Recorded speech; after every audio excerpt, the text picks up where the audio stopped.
be honest with me, who truly benefits from the carbon market? Investors from the global north, governments of the global south, or communities from the global south? Who truly benefits from the carbon market? I would like to say globally, right? Yes, Wherever somebody is reducing emissions, I should be happy.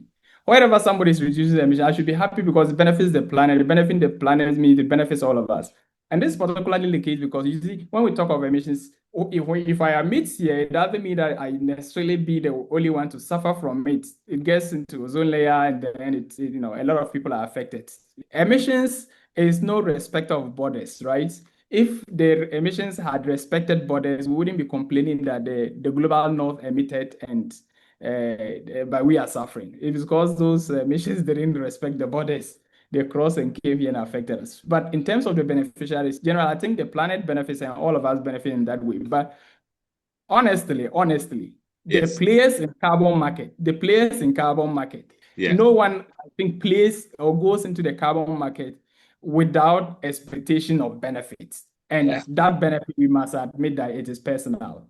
yeah, Just as if I go into the bonds market or securities market to put in an investment, I expect to benefit. It's the same in carbon market. Whether that benefit is in monetary terms where you get carbon credit and go and sell, whether it is simply a voluntary carbon market where you basically do your computation, carbon accounting, and show how much you have reduced and use that as a marketing campaign to even earn more, clients for whatever franchise you own. It is still a benefit, no matter how yeah, indirect it is. So I yeah. think the players of the carbon market, companies, governments, these are the beneficiaries. Communities can benefit, but I think communities are the most vulnerable, Yeah.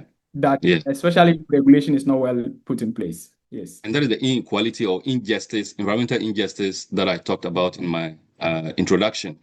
Uh, in your view, really, are carbon credit projects developing emission reductions, or they're leading to pollution elsewhere?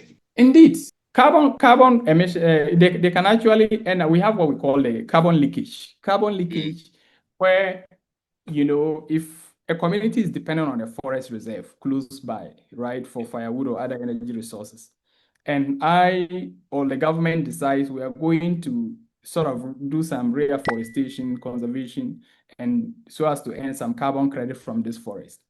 To really say that we have reduced emissions, we must then be sure that the activities that were happening there, whether it's wood harvesting, etc., or deforestation that was happening there, has not been shifted somewhere.